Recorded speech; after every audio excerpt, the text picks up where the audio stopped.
Hey YouTube, I'm Mike, the Rambling He-Witch, and today we're going to be talking about Mercury Retrograde. So if you've been on the internet, you probably have heard of Mercury Retrograde, but you may not know what it actually means. Astronomically, it means that Mercury is going a little slower around the sun than it usually does, and because of this, from Earth, it looks like it's actually going backwards, kind of like a car that goes slower than you on a highway. This happens about 3 or 4 times a year for about 3 weeks at a time. Spiritually, it's a little more complicated than that. Mercury, both the planet and the Roman god, are associated with things like travel and technology and communication and trade. When the planet retrogrades, that means we experience challenges and setbacks in these areas. For instance, you may have car trouble, or your personal tech may go on the fritz, or you could miscommunicate with somebody and get into an argument. Some witches don't even like to cast any significant spells during Mercury retrograde in case there's a miscommunication with the universe during ritual.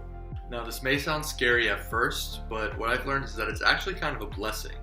We live in an age that's totally dependent on technology and the materialistic. We assume that we have all the answers that we need because we can look them up on the internet anytime.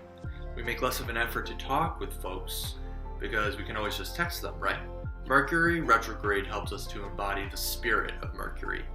It makes us rely on our wits and use our minds. It forces us to work on our personal connections instead of just relying on digital ones. So here are some tricks that I picked up that really helped me through Mercury retrograde.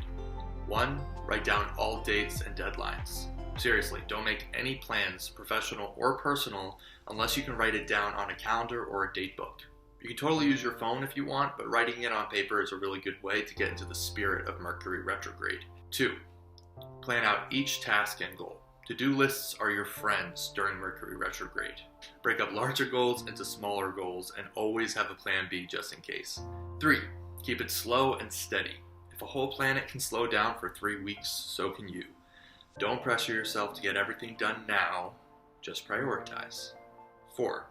If you want something done right, do it yourself. Now is not the time to rely on other people to get things done. If it's something that you can handle on your own, better to handle it personally and in your own way. 5. Do not make assumptions. Don't assume anything about a person or a situation without getting all the facts. Talking with people on the phone or face to face is the best for this.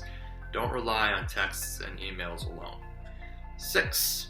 Take a break from social media. Whenever Mercury retrograde comes around, I either remove the socials from my phone or I put a time limit on them if I need them for work. I find it really relaxes my mind and opens up my time for things that I'd rather be doing. For number 7, it's also advised not to make any huge life changes for these 3 weeks. That means things like moving out, getting a new job, or making a big business deal. Realistically though, you should follow your own intuition and do whatever you feel is necessary for your life right now. I also like to perform a ritual every Mercury retrograde to really help me embrace this time and benefit from it.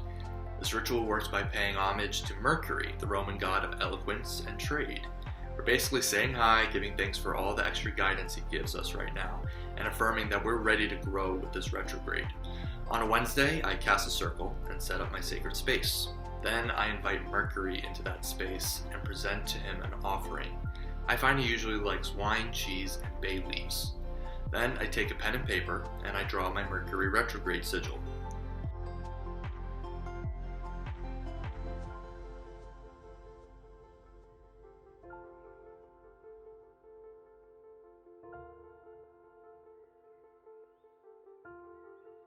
Next, I burn incense on top of that sigil.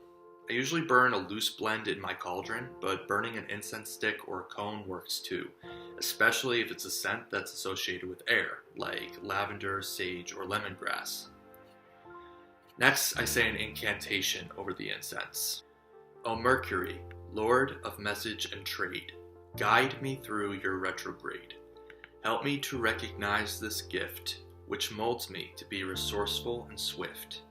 I bid Mercury thanks for all he provides, as retrograde helps me to grow and thrive. So mote it be. Next, I bid farewell to the god Mercury, release my circle, and let the incense burn out. Then I dispose of my offering by leaving it outside in nature. Each Wednesday until Mercury retrograde is over, I light more incense on top of my sigil and repeat the incantation. On the last Wednesday, I burned the sigil safely in my cauldron. If you're doing this ritual for yourself, it'll really benefit you to journal a little bit each day and think about what lessons that you're learning during Mercury retrograde. And that's it for today, folks. Thanks so much for watching my video. Let me hear in the comments what you like to do to stay sane during Mercury retrograde. If you like my content, feel free to like and subscribe. If you haven't already, you can check out my Instagram account at theramblinghe_witch. Thanks again, everybody, and as always, blessed be.